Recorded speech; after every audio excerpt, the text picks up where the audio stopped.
तो आदाब, नमस्कार, गुड इवनिंग, सत श्रीकाल। एक बार फिर आप तमाम लोगों का स्वागत है क्राइम तक की कहानी के इस एपिसोड में। उम्मीद है पूरी फैमिली अच्छी होगी, अपना और अपनों का ख्याल रख रही होगी।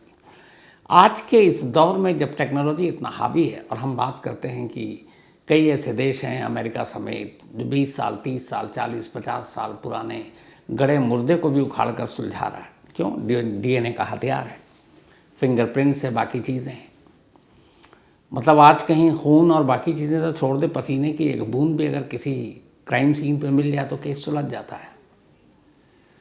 इस दौर में, और ज़्यादा पीछे नहीं ले जाऊंगा, थोड़ा पीछे ले जाऊंगा, जब टेक्नोलॉजी और कैमरों से कोई बच नहीं सकता, आप उस केस के बारे में क्या कहेंगे कि जिसमें एक कातिल कत्ल करता है, एक नहीं 4 कत्ल करने के बाद वो जानबूझकर उस पूरे घर में, क्राइम सीन में अपने एक एक सबूत छोड़ता है कि ये लो मेरे फिंगरप्रिंट्स भी उठा लो, ये लो मेरा ब्लड, चूँकि वो भी ज़ख्मी हुआ, मेरे तुम डीएनए भी मैच करा लो, इससे भी ना हो तो चलो मेरे कपड़े ले लो, मेरे टोपी ले लो, मेरा स्वेटर ले लो, मैं खुद उतार के तय करके जा रहा हूँ। पैरों के निशान लो, उंगलियों के निशान लो, जहाँ से जो मन करे, जितने सबूत चाहिए सब लो, मैं छोड़ के जा रहा हूँ। और साथ ही ऐसा लगता है जैसे बोल कर जा रहा है कि चैलेंज हो तो मुझे पकड़ के दिखाओ। आज के दौर में एक ऐसा कातिल जो अपने सारे सबूत अपनी मर्जी से खुद छोड़ कर जाए और कहे मुझे पकड़ो, और 25 साल हो जाए और वो कातिल ना पकड़ में आए, तो क्या कहिएगा? उस कातिल को पकड़ने के लिए पिछले 25 सालों में करीब 2,80,000 छोटे बड़े पुलिस अफसर इस केस पर उन्होंने काम किया, यानी कि 2.25 लाख से थोड़ा ज़्यादा 5,000, 2,80,000 पुलिस अफसर एक केस को सुलझाने के लिए लगाए गए इन 25 सालों में। आज भी उस परिवार के जो दूर के रिश्तेदार बचे हैं, उन्हें उम्मीद रहती है कि पता नहीं ये केस कब सुलझ जाए, लेकिन 25 साल हो गए, कातिल चीखता हुआ हर सबूत छोड़ के चला गया। 2,80,000 पुलिस वालों ने अपने दिमाग लगा दिए, कातिल का अब भी कोई अता पता नहीं है। ये कहानी है 2000, और ये कहानी है 2001 से जस्ट एक दिन पहले की। 31 दिसंबर 2000 की एक सुबह हुई। जापान की राजधानी टोक्यो में एक फैमिली रहा करती थी, जिसके फैमिली के जो हेड थे मिकियो मियाजावा, इनकी एक मार्केटिंग कंपनी में ये जॉब करते थे। ठीक ठाक इनकी कमाई थी। 2000 में इनकी उम्र थी 44 ईयर। इनकी वाइफ इनके साथ रहती थी यासुका, 41 ईयर, और इनके 2 बच्चे थे, एक बेटी और एक बेटा। बेटी थी 6 साल की नीना, और बेटा था 4 साल का रेई। तो रेई, नीना और पति पत्नी, ये 4 लोग टोक्यो से थोड़ा सा हटकर एक शांत इलाका जिसका नाम है सितागाया, वहाँ रहा करते थे। 31 दिसंबर की सुबह जब हुई, और उस दिन 31 दिसंबर, साल का आखिरी दिन, नए साल का जश्न मनाना, 3 लोगों की बहुत सारी प्लानिंग थी। सुबह हुई, 10-11 बज गए, लेकिन फैमिली में से किसी ने अपने रिलेटिव को कोई फ़ोन नहीं किया, क्योंकि उस दिन बहुत सारे गैदरिंग और मिलना जुलना था। तो उसी में से जो यासुको, उसकी माँ उसको लगातार फ़ोन कर रही थी, और वो घर पे कोई फ़ोन नहीं उठा रहा। उन्हें बड़ा अजीब लगा, क्योंकि घर पे आज सबको होना था, उस दिन छुट्टी थी। तो जब काफ़ी फ़ोन करने के बाद भी सभी को फ़ोन नहीं उठाया, तो यासुको की माँ पहुंच गई घर कि क्या बात है। घर गई तो देखा कि दरवाज़ा खुला है। जैसे ही वो अंदर जाती हैं, उनकी चीखें निकल जाती हैं। अंदर एक कमरे में मिकियो मियाजावा की लाश पड़ी थी। दूसरे कमरे में जाती हैं तो वहाँ माँ और बेटी की लाश पड़ी थी, और तीसरे कमरे में जाती हैं तो वहाँ बेटे रेई की लाश पड़ी थी। घर में खून ही खून, चारों को तेज़ धार हथियार से मारा गया था। वो बौखलाई हुई बाहर आती हैं। इसके बाद दूर में आस पड़ोस में कुछ पड़ोसी थे, उनको बुलाया जाता है, फिर पुलिस को खबर दी जाती है, फिर पुलिस आती है। अब पुलिस तफ्तीश करती है, सारे फिंगरप्रिंट, सारे सबूत उठाती है। उसका देख के कर अब पूछताछ होती है कि किसी से दुश्मनी क्या, तो पता चलता है कि नहीं, इनमें से किसी से कोई दुश्मनी नहीं थी। कोई फैमिली का कोई लड़ाई झगड़ा नहीं, प्रॉपर्टी का नहीं, पैसों का नहीं। मतलब बहुत ही क्लीन और शरीफ परिवार ही है। तो कोई दुश्मनी नहीं, कभी किसी ने धमकाया नहीं। वैसे भी जापान में बड़े लोग शराफत से रहते हैं। तो पुलिस को था कि क्या क्यों हुआ। तो सबसे पहले पुलिस ने पूरे घर के एक एक सबूत को उठाने की कोशिश की फॉरेंसिक टीम के साथ। जब उन्होंने सबूतों को उठाया तो वहाँ से कुछ अजीब अजीब सी चीज़ें मिली, जो बाद में फैमिली वालों से पूछा गया तो पता चला कि ये इस परिवार का नहीं है। आखिरी में देखा गया, जब कंप्यूटर था उस घर में, उस कंप्यूटर पे उंगलियों के जो निशान मिले, पता चला कि वो उस परिवार के 4 लोगों के नहीं हैं। और आखिरी वक्त में कंप्यूटर खुला हुआ था और उस पर कोई एक टिकट बुक करने की कोशिश की गई थी, टिकट बुक हुई नहीं थी। फ्रिज खोला गया, फ्रिज पे से बहुत सारे निशान मिले, घर वालों के मिले, एक निशान अननोन मिला। फ्रिज के अंदर आइसक्रीम रखी थी, आइसक्रीम के डब्बे को निकाला गया, उस पर भी जो है घर वालों के प्रिंट मैच किए, एक अननोन था। उसके बाद उस घर में एक जगह पर सोफे के करीब कपड़े बड़े तह करके रखे हुए थे। तो वो कपड़ा देखकर ये था कि इस घर में से कोई नहीं पहनता। बाकी के रिलेटिव ने ये बताया। उन कपड़ों में एक स्वेटर था, एक टोपी थी और एक फैनी पैक था। जो स्वेटर था वो कोरिया का बना हुआ था, टोपी भी नॉर्मल थी। जब पता किया गया तो पता चला कि ये स्वेटर ऐसा यहाँ इस जापान में बहुत कम लोग पहनते हैं। फिर यह हुआ कि आइसक्रीम के पैक पे जो निशान मिले थे, ये था कि जो भी था कातिल, उसने बैठ के आइसक्रीम भी खाई है। घर में उसके जगह जगह हर कमरे में उसके निशान थे। इस निशान को देखकर पुलिस ने अंदाज़ा लगाया कि उसने बड़ी तसल्ली से घर में वक्त बिताया। फिर पुलिस ने आस पड़ोस के लोगों से जब बयान दर्ज किया तो ये हुआ कि 30 दिसंबर की रात को ये परिवार करीब 9 बजे के आसपास, ये परिवार इसी वक्त सो जाया करता था, तो सो गया, लाइट वाइट बंद थी। और उसके बाद सुबह माँ ने जब खोला तभी आई। तो पुलिस ने सारे जो सीक्वेंस को मिलाया, उससे अंदाज़ा हुआ कि रात को ही कोई शख्स आया और आने के बाद उसने एक एक कर सबको मारा। लेकिन फैमिली में 4 लोग, अब पुलिस यहाँ पे 2 हिस्सों में बटी हुई थी कि काम एक का ही इससे ज़्यादा का है। लेकिन पूरे घर में सिवाय एक अननोन के जो उसका फिंगरप्रिंट मिला या फिर डीएनए सैंपल मिला या बाकी चीज़ें मिली, कोई दूसरा निशान नहीं मिला। तो इससे पुलिस इस नतीजे पर पहुंची कि इन 4 कत्ल को करने वाला एक ही शख्स है।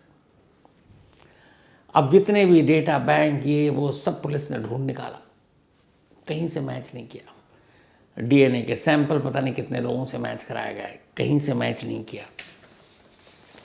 और पुलिस परेशान ढूंढ रही है, कोई फ़ायदा नहीं। मौके वारदात पे जो खून के निशान मिले, बहुत सारे खून थे, उसको जब भेजा गया जांच के लिए तो उस ब्लड सैंपल में एक सैंपल भी अननोन मिला। और पुलिस ने अंदाज़ा लगाया कि ये भी कातिल का था। और उससे ये भी अंदाज़ा लगाया कि इस कत्ल को करते वक्त पुलिस के हाथ या उंगलियों पे भी चोट आया, जख्म आई, जिससे वो भी घायल हुआ और इसलिए खून गिरा। दीवारों पर भी खून के निशान थे, उसमें से भी एक अननोन कातिल का ही मिला। अब ये सारी चीज़ें थी। पुलिस की एक टीम लगी उस स्वेटर के बारे में पता करने के लिए, जो कोरियन मेड था। और पुलिस को पहले लगा कि शायद ये कोई कोरियन शख्स है। जापान में बहुत सारे अलग अलग कंट्री के लोग भी रहते हैं। तो स्वेटर बेचने वाले की शॉप तक जब पहुंची, उस पर इस शॉप को ढूंढते ढूंढते तो पता चला कि हाँ, ये स्वेटर एक शॉप से बिका था, लेकिन कुछ ही दर्जन बिके थे, करीब 2 या 2.5 दर्जन। लेकिन किसने ख़रीदा ये शॉपकीपर को पता नहीं था, इसलिए वहाँ से कोई जानकारी मिली नहीं। अब जब डीएनए सैंपल हुआ, चूँकि ब्लड मिला था कमरे के अंदर घर वालों के अलावा एक अननोन, उसके डीएनए की जब जांच की गई, डीएनए एक तो होता है मैच कराने के लिए, दूसरे से कि वही था कि नहीं, एक सिंगल डीएनए है उस बंदे का, अलग से डीएनए जो ब्लड में मिला है, तो उसके ज़रिए भी कई चीज़ें पता चलती हैं। तो उस ब्लड सैंपल के डीएनए को जब टेस्ट किया गया तो पता चला कि जो डीएनए है, इसकी जीन जो है काफ़ी मिलते जुलते हैं किसी एशियाई या फिर यूरोपियन पर्सन से। मतलब जो भी कातिल है वो या तो एशियाई मूल का है या फिर यूरोपियन है, जीन्स उसके मिलते हैं। लेकिन फिर पुलिस ने जो बाकी सबूत मिले उससे ये अंदाज़ा लगाया कि जो भी कातिल है वो कोरियन है। अब टोक्यो के आसपास जितने कोरियन, उस रात की मूवमेंट हर एक को खंगाला जाने लगा। जो भी थोड़ा सा बैड कैरेक्टर, कुछ ऐसे क्रिमिनल या कुछ चोरी बाकी चीज़ों में कोरियन पकड़े गए, उन सब की पूरी कुंडली निकाली गई। पता किया गया कि उस रात कौन कौन कहाँ पे उनकी मौजूदगी थी। तो जितने भी शक के दायरे में थे, जब उनकी मौजूदगी चेक किया गया तो पता चला कि नहीं, उनमें से कोई भी उस रात इस लोकेशन पे नहीं था जहाँ यह परिवार रहा करता था। तो पुलिस के हाथ खाली। अब लगा कि जिस तरीके से मारा गया तो ये मामला कहीं ऐसा तो नहीं है पैसे, लूटपाट, रॉबरी। पुलिस ने जब घर की तलाशी तो हैरान रह गई। उस घर से एक चीज़ भी चोरी नहीं हुई थी। घर में काफ़ी कैश था, बाकी भी कीमती सामान थे, लेकिन हर सामान अपनी जगह करीने से था। उसको खोल कर उलट पुलट कर भी देखने की कोशिश नहीं की गई थी। तो पुलिस को ये अंदाज़ा हो गया कि ये मामला लूटपाट का भी नहीं है, रॉबरी का भी नहीं है। तो फिर कौन हो सकता है? अब फिर से पुलिस दुश्मनी के पन्नों पर गई पलटने के लिए। ऑफिस में जहाँ वो मार्केटिंग कंपनी में काम करते थे कि कोई हो सकता है कोलीग हो, कोई कॉम्पिटिटर हो, वहाँ सारे कर लिए। इवन अफेयर के एंगल से पुलिस ने जांच कर लिया, पता चला कि उसमें भी बिल्कुल क्लीन है। वाइफ के भी एंगल से जांच किया, उसमें भी क्लीन। बच्चे 4 और 6 साल के, कोई शक की गुंजाइश उधर बची नहीं। परिवार में जितने रिलेटिव थे उनको सारा छान मारा, वहाँ से कुछ नहीं। नेबर जितने थे उनको छान मारा, वहाँ से कुछ नहीं। ये फैमिली इतनी शरीफ थी। तो अब दुश्मनी का एंगल पे गया, रॉबरी का एंगल पे गया, तो अब क्या बचता है? अब पुलिस पता करती है कि इस इलाके में कौन कौन लोग रहते हैं। तो पता चला कि जो ये इलाका था जहाँ ये रहते थे, तो बहुत सारे लोग 2000 से पहले अब यहाँ छोड़कर थोड़ा और दूर जा रहे थे, शायद सुकून की तलाश में। इस परिवार को भी कई लोगों ने कहा, पर इन्होंने कहा कि नहीं, जब आप लोग जा ही रहे तो हमें तो सुकून वैसे ही मिल जाएगा। तो बाद में कुछ लोग रहे, लेकिन बड़े अच्छे रिश्ते थे पड़ोसियों के साथ। तो हर तरफ से पुलिस के हाथ खाली। अब इसके बाद पुलिस को फिर लगा बीच में कि थोड़ी सी कोरियन वाली थ्योरी गलत है। तो लगा कि हो सकता है कि ज़रूरी है कि कोई जापानी मूल का ही हो, और शायद उसने किया हो। अब कुछ ऐसे जापानी बैड कैरेक्टर या पुलिस के रिकॉर्ड में उनकी भी पूरी कुंडली खंगाली गई, वहाँ से भी कुछ नहीं मिला। जितने लोकल शॉपकीपर, इस फैमिली का जिस जिस से कनेक्शन था, उन कनेक्शन को टटोला पुलिस ने। वक्त लग रहा है, कातिल नहीं मिल रहा है, लेकिन हर कड़ियों को जोड़ने की कोशिश हो रही है, लेकिन हर कड़ी कहीं पर जाकर एक जगह एक सिरा आता और डेड एंड हो जाता, कोई नहीं मिल रहा था। फिर पुलिस को लगा कि शायद ये किसी साइको किलर का काम है। अब साइको किलर की थ्योरी इसलिए आई कि कातिल एक घर में जाता है, 4 कत्ल करता है, घर में कोई लूटपाट नहीं करता है, कोई दुश्मनी का एंगल कहीं से दिखता नहीं है, मारता सबको बेदर्दी से है। उसके बाद वो फ्रिज खोलता है, आइसक्रीम खाता है, कंप्यूटर को ऑन करता है, उस पर कोई टिकट बुक करने की कोशिश करता है। अपने साथ वो कोई बैग या पॉलीथीन लेकर आया, क्योंकि जो कपड़े उसने पहने हुए थे वो सारे कपड़े वो तय करके उतार के वो एक जगह पे करीने से रख देता है। और वो कपड़े इसलिए उतारे हुए थे क्योंकि जब जांच हुई पता चला कि ये कपड़े पहले पहने हुए, साफ धुले हुए कपड़े नहीं थे। तो वो भी रखता है। हर जगह लापरवाही से अपनी उंगलियों के, ब्लड के, जूतों के सब निशान छोड़ता है। और तो और सबसे बड़ा सबूत अपने कपड़े ही छोड़ कर जा रहा है, टोपी, स्वेटर, जिसमें सारे आपके डीएनए और वो मैच कर सकते हैं। तो खुल्लम खुल्ला वो सब छोड़ कर जा रहा है। ये काम कोई साइको किलर ही कर सकता है, कि जिसके अंदर एक हो कि पुलिस को कुछ दिखाना है कि पकड़ सकते हो तो पकड़ो। अब साइको किलर कौन? तो जितने पुराने केस थे ऐसे साइको किलर के जो जेलों में बंद थे जापान के अलग अलग शहरों में, उन सारी की लिस्ट निकाली गई। कई ऐसे साइको किलर से जाकर पुलिस ने इंटरव्यू किया, पूछा कि आप क्या और ऐसे कोई जानकार जिसके अंदर इस तरह की चीज़ें हो, जो बेखौफ हो, जो पुलिस को चैलेंज करना पसंद करता हो। वहाँ से भी नील, कोई जानकारी नहीं मिली। वक्त बीतता रहा, टीमें बदलती रहीं, वक्त बीतता रहा, टीमें बदलती रहीं। हर पुलिस अफसर आता इस केस को एक चैलेंज की तरह लेता। हर साल जब 31 दिसंबर की तारीख आती, जापान की मीडिया में इस खबर को याद किया जाता कि आज 10 साल हो गए, आज 12 हो गए, आज 15 हो गए, आज 20 हो गए। अभी तक नहीं। अभी जब 24 गुजरा और 31 दिसंबर की तारीख आई, फिर जापान की मीडिया ने इस खबर को याद किया और तब एक डेटा आया कि 2031 दिसंबर से लेकर 31 दिसंबर 2024 तक इस केस पर 2,80,000 पुलिस वालों ने काम किया। 2,80,000 पुलिस अफसर, छोटे बड़े। अलग अलग टीमें बनाई गई, इस पे लाखों रुपए खर्च हुए, कई कई जगह टीम गई, इतना दिमाग लगाया, लेकिन नतीजा ये है कि आज भी उस कातिल का कोई सुराग नहीं मिला। वो कातिल कौन है? जापानी है, कोरियन है, बाहर का है, एशियाई मूल है, यूरोपियन है, कत्ल क्यों किया, मकसद क्या था, दुश्मनी थी या और कोई बात थी? एक भी सवाल इन 4 लोगों के हस्बैंड वाइफ और 4 और 6 साल के 2 बच्चों का जो कत्ल किया, उस कातिल के बारे में एक जवाब किसी के पास नहीं है। आज भी परिवार उम्मीद करता है कि शायद इंसाफ मिले।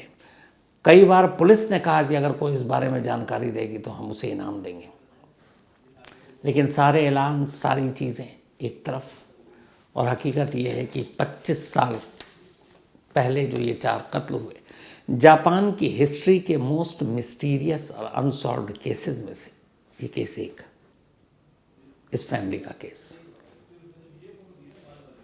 3.25 लाख से ज़्यादा पुलिस वाले, लेकिन केस का अंजाम निल। आज भी सच्चाई पता नहीं। क्या पता किसी दिन अचानक छम से ये केस खुल जाए और सच्चाई सामने और पता चले कि कातिल वो है। लेकिन अगर 25 साल हो गए, अब पता नहीं उस वक्त उस कातिल की उम्र कितनी थी। अगर यंग होगा 20, 25, 30 का तो आज 50, 55, अगर 40 से करीब होगा तो आज 65, अगर 50 का होगा तो आज 75, और 50 से ऊपर होगा तो उसके बाद पता नहीं आज जिंदा भी है कि नहीं। तो ये भी जवाब पता नहीं। उम्मीद यही है कि सुलझे और सुलझे तो फिर इसकी सच्चाई सामने, और सच्चाई सामने आए तो मैं आप तक के सामने पहुंचाऊं। इसी उम्मीद के साथ फिलहाल आज की कहानी में इतना ही। अब आपसे मुलाकात होगी कल रात 9 बजे किसी नई कहानी के साथ। तब तक अपना और अपनों का ख्याल रखिएगा। Thank you very much.